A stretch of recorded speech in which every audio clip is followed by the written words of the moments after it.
let's not waste any more time. Let's say hello to the Bellator welterweight champion. There he is, smiling, so happy. Rory MacDonald, how are you?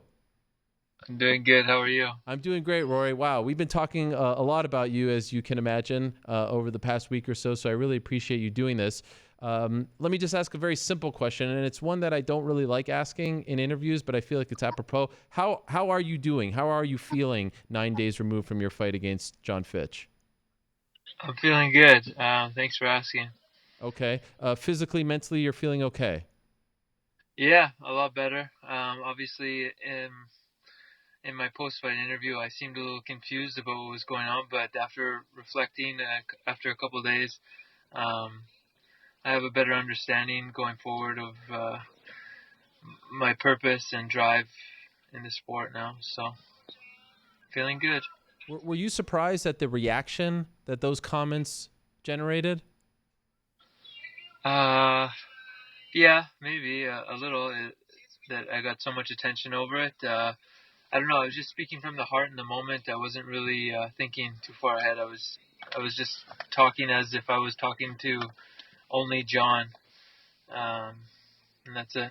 And that has sort of been, I think, something that fans have come to love and respect from you, that you keep it real. You're not very fake. You're an authentic fighter, if you will, when it comes to your comments. But you mentioned the word, oh, did we lose you? We may have lost him. Did we lose him? Yes, we did. Okay, we'll get him back. But I wanted to ask him about something he just said. I will save that for when he returns. We'll reconnect with Rory MacDonald in a matter of moments. In case you missed it last week, he fought to a majority draw against Jon Fitch in San Jose in Bellator, and he is going to return to action. He posted this on social media. I believe it was Tuesday afternoon that he is going to return on June 14th to fight Neiman Gracie in the next round of the Bellator Welterweight Grand Prix semifinals. The other bracket actually will play out this Saturday just outside of Chicago as Douglas Lima, the former champion, meets Michael Venom Page. I do believe we have Rory back. Is he there? There he is. Hey, Rory. Hey. You said something in your previous answer that I just wanted to ask you about. You said that you felt confused. What did you feel confused about? Well, I felt like I was unsure of like the emotions I was feeling in that in the fight. So I don't know if you read my statement after the fight, a couple of days after the fight, Yep. but for the longest time I fought with a certain anger inside of me, so it was kind of like a release. I felt good to fight, to do damage, and like it made me feel better about myself in some kind of a way. Um, and lately, because of my new relationship with Jesus Christ, and I just don't feel that hurt in my heart or that pain that used to drive me. Um, I have I have new life, so and peace in my heart, and I don't really have that anger that used to drive me. So finding like it's kind of weird to go into a fight and not go through the same emotions that I may have used to or I'm used to feeling. So I guess I was just caught up thinking about why I'm feeling like this. What am I doing here? So I was just not sure what to make of it. This is something that I feel like you've been feeling for a little bit, right? This isn't a new phenomenon in your life. Not totally new, but this fight in particular was probably the most dramatic Okay. I've felt it. Um, because as I grow closer to God and my relationship deepens and the changes are taking place, and as I'm progressing, it's becoming more evident. As I'm letting go of my old life and walking a new life, I feel it's the change more. Did you ever have moments in the fight where you were thinking to yourself, like, I don't really want to be here. I'm not really feeling this. I wish this would just end? No, not at all. Like I wasn't like stressed out. I was just more just thinking in my head about how I was feeling. Hmm. I I wasn't stressed at all about the fight. In fact, I was taking a lot of breaks just to kind of think Huh. rather than just like worry about what I was doing in the cage. Um, so yeah. I remember when we spoke after this fight was announced, but before the fight and obviously after the Musasi fight, and you said that you didn't really feel like yourself in there against Musasi. You couldn't pull the trigger. Were you feeling the same way, or was this a different kind of feeling? Somewhat, but a little different. So in the Musasi fight, I feel like it was due to mostly preparation and focus.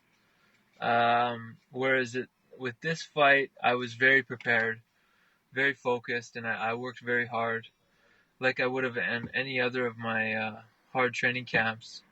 So I don't feel like that was my lack of fire or anything or determination. It was mostly just being caught up with the thinking of the what I was going through in the cage and where I was going to move forward, and what's my you know what my purpose was as a fighter now. So yeah, it's a little different than the Musasi fight. Is it not at all scary when you're like taking breaks to think about these things? You're having these internal conversations, but there is a man out there who is trying to hurt you and knock you out. That's when you can get caught, right? That's when you can get hurt when you're having these conversations. No. I guess so. I guess I just wasn't really worried about it. I didn't feel in danger in the fight at all. So um, you know, John's good at what he does, and he's a good wrestler. But I didn't feel like in physical danger. What did you make of the scorecards? I mean, it was close. In my opinion, I feel like I won the fight, but I gave him some rounds with his wrestling control. That's for sure. I just don't feel like he won the fight. Even on the scorecards, I feel like I won. But um, as far as judging the fight on a whole, I mean, I clearly won the fight. When you went to the back, what was that scene like? Because I think like you said your comments, the MMA world is buzzing over them.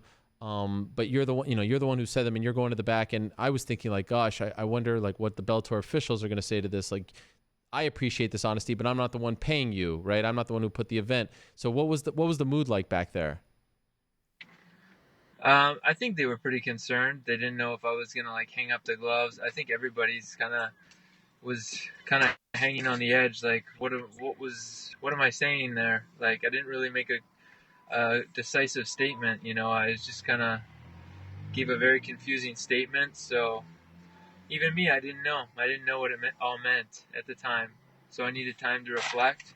But after only a day or two and praying about it and asking God to help me in understanding moving with what I'm supposed to do moving forward, um, you know, God answered my prayers very fast, and um, I know that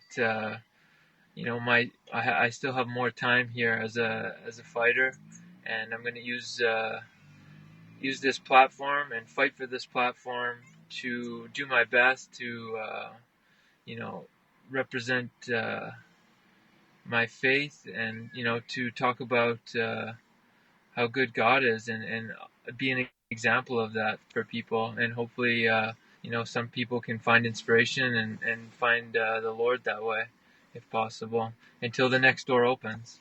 When you walked out of the cage last Saturday, did you think there was a chance that was your last fight? Yeah, because I was a little confused. I didn't understand what was going on, so I, I I was unsure. Yeah.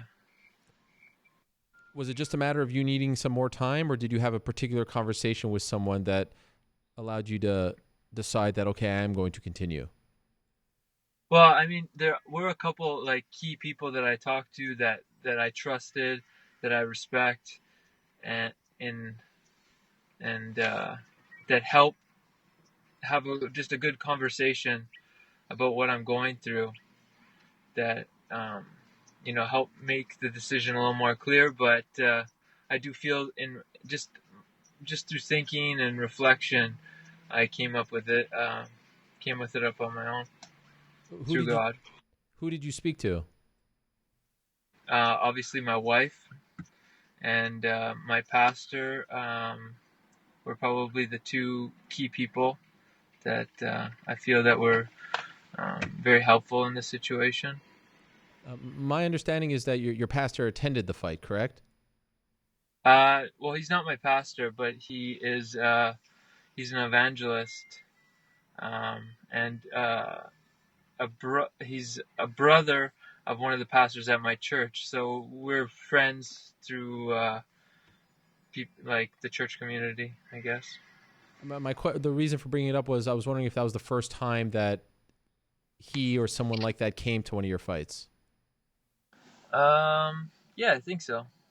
And do you feel like there's sort of like a tug and pull between, what you do for a living, cage fighting and things like that, and maybe the religious beliefs? Is that the struggle that you're having right now?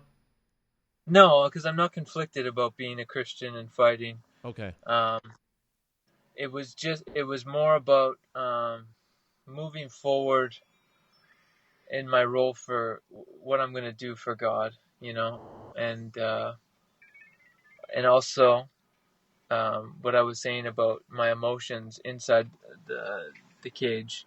So what my passions, what my reasons are for fighting, um, what drives me to do a good job, to push through the hard times. You need something to fuel your fire, and I guess that fight was kind of me crossing a bridge between my old self and new self as a mixed martial artist, and so that walking over that bridge, so to speak, during that fight, I had some mixed emotions and confusion about what was happening. But after some reflection, I feel like I understand myself going forward, and I won't be second guessing myself in there when I fight Neiman. I have it in my heart and in my head what I want to do and what I need to do as a competitor in there now. And when you say those words, like, just trying to figure, and I don't want, I hate scrutinizing the honesty because it's so refreshing, but also it, it leads people to start talking about your past and some of the fights that you've been in and the Robbie Lawler fight and things like that, and concussions and CTE. Are you at all concerned that any of this has to do with your brain, with the wars that you've been in? No, I honestly, I feel very healthy. I Okay. mean, I'm more clear. I have more. I'm more clear-headed now than I ever have been. So I'm not worried about brain damage. Okay. Because you see a lot of people say he took your soul. You haven't been the same. I'm sure you see this stuff as well. And so I was just curious if you felt like any of that came into play. It is a very quick turnaround. You are returning in a little over a month, June 14th. Was there any part of you that wanted to just take a little more time off? No, I feel after having some time of reflection and just relaxing, I'm fine to train hard and get back in there. Um, and no, I still am. I still have my soul. Okay. And when you say that you're having conversations with God in the cage, like what are those like? Well, I'm not sure if I explained it properly because I was just kind of like letting things flow out, but I was um, I was examining how I was feeling, what I was going through, and just kind of thinking deeply rather than just being in the fight. I Okay. wasn't necessarily in prayer or anything like that, Okay. uh, but I was, obviously there was thoughts about, you know, what's the reason for all this? Like, why am I feeling this way? And obviously my relationship with God is a big part of the way I think. So, um, just I don't know. How did you Yeah. become so religious? I started going to church with my wife when we first met, and just hearing the Word of God spoken um, started just taking root in me, and I kept going, and started taking more of an interest in my relationship with God and how to make myself right with God, and reading the Bible and just learning more. And in time, I I gave my life to Jesus and started a new life. How long ago was that? Like when you first started? Well, I was first started would have been when I just after I first met my wife. Would have been like 2016. Okay. But I mean, I don't think I really like gave my life over till like the summer of 2017 is when I decided to be baptized, and yeah. And prior to meeting your wife in 2016, you were not religious at all? I had some moments. Okay. I was raised Catholic, but I never really had a relationship with Jesus. I didn't really understand that. I just kind of was told the stories and went to church once in a while, but didn't really understand in depth of what it meant to be, uh, you know, a Christian and what that meant. But in time, after like hearing the words spoken and reading the Bible and studying that and just growing day by day, I started to understand. And obviously you're a part of this tournament, and there's just 2 fights left.